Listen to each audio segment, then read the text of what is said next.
Um ano de mudanças, um devocional centrado em desfrutar de Deus, escrito por Nicolás Trenchini e narrado por Léo Barreto.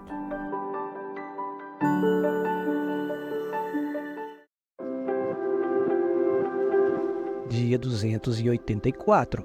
Como tomar decisões? O quinto princípio. Quinta parte. Enquanto adoravam o Senhor e jejuavam, disse o Espírito Santo: Separem-me, Barnabé e Saulo, para a obra que os tenho chamado. Atos 13, versículo 2. Nenhum de nós simplesmente vive. Nenhum de nós reage com neutralidade. Nenhum de nós é objetivo. Nenhum de nós é passivo. Você e eu trazemos as lentes interpretativas de nossa própria cosmovisão, do modo como enxergamos a nós mesmos, como enxergamos a Deus, os outros, a vida. Nossas reações, nossas respostas não são moldadas pelo fato de nossas experiências, mas por nossa maneira de interpretar esses fatos. O Evangelho da pessoa e obra de Jesus tem como objetivo ser a lente interpretativa do crente. Quem nos ajuda nesse processo de reprogramar a mente para interpretar bem a vida? O Espírito Santo. Quinta pergunta. O que percebo que o Espírito de Deus está me dizendo a respeito dessa decisão? Embora Deus é perfeitamente capaz de se comunicar de forma audível, Atos 8, versículo 29, não é como ele normalmente faz.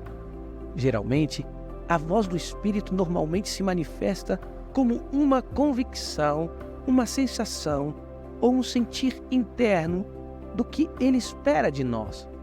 Atos 11, versículo 12. Notou algo muito relevante na passagem de Atos 13? O texto não nos diz como falou o Espírito Santo, se foi por meio de uma voz audível ou através de algum líder da igreja, mas nos diz quando falou. Procura a resposta no texto. Quando o Espírito falou? Quando estavam adorando a Deus e quando estavam buscando mais a Deus. Ou seja, enquanto jejuavam. Quando Deus guia seu povo? Enquanto estão desfrutando dele. Quando ele é seu maior tesouro. A palavra grega que Lucas usa para se referir à adoração é muito chamativa. Daí, obtemos a palavra liturgia, como traduz a versão A21. Cultuavam o Senhor e jejuavam. O Espírito Santo disse: Sabe de uma coisa? Não se pode cultuar por obrigação. Isso é uma contradição de termos. Alguém pode participar de um evento por obrigação, mas não pode cultuar a algo a menos que sinta um sincero apreço por esse objeto ou pessoa. É como se me convidasse ao teatro para ver uma ópera. Eu posso assistir, ver e te acompanhar, mas não gosto da ópera. Não posso cultuar. Diferente é me levar para ver uma final da Copa do Mundo de futebol. Ali sim que estarei celebrando, desfrutando e cultuando todo o tempo. Isso é o que essas pessoas estão experimentando com Deus. Isso é adorar. É justamente enquanto estão vivendo essa experiência, é quando Deus fala com elas. Entende a implicação? A orientação de Deus vem como resultado de desfrutar de Deus, de verdadeiramente entesourá-lo. Não estou falando de um momento emocional, embora possa incluí-lo. Estou falando de uma apreciação plena do valor de Deus, de meu coração desejando a Deus mais do que qualquer outra coisa. Se você pensar por um momento que Deus se revele quando você está desfrutando e colocando em primeiro lugar, faz muito sentido. Por quê? Porque já estamos fazendo o que Ele mais quer, amá-lo. Não parece normal que seja esse o contexto no qual Ele decida falar conosco? O nosso problema é que às vezes queremos escutar a Deus antes de valorizar a Deus. Mas a Bíblia nos mostra que a vida cristã não funciona dessa forma. Já se perguntou qual foi o propósito do jejum? Não posso expressar melhor do que John Piper. A julgar pelo que aconteceu, creio que podemos assumir que a inquietude que os levou a jejuar foi esta: para onde vamos como igreja?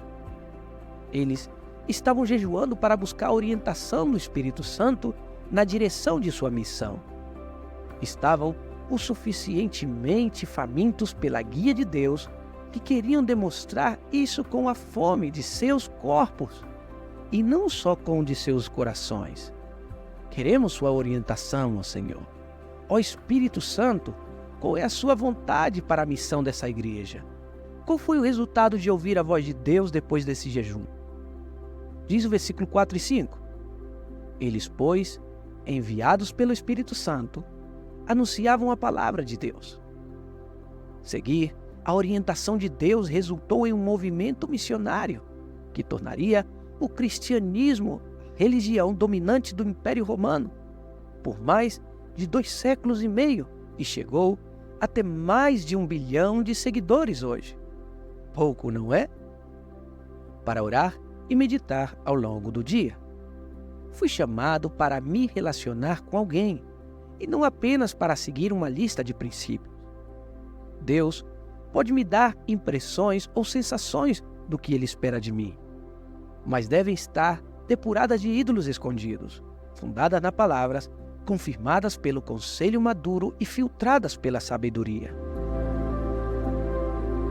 Queremos dizer algo importante antes de você parar de ouvir este áudio. Nosso desejo como ministério é oferecer esses áudios e muitos outros recursos de forma totalmente gratuita. Você sabe como pode nos ajudar a continuar oferecendo-os sem nenhum custo? Não vamos pedir dinheiro. O que gostaríamos que você fizesse é comprar qualquer um dos nossos livros e presenteá-lo a alguém. Dessa forma, você está colaborando com o nosso ministério e nos ajudando a continuar oferecendo iniciativas como essas. Ao mesmo tempo, você está ajudando outras pessoas a desfrutar mais de Cristo. Muito obrigado. Se você deseja acessar mais recursos relacionados ao ministério Mudanças Profundas, convidamos você a buscar-nos nas redes sociais ou visitar o nosso site www.cambiosprofundos.com/pt.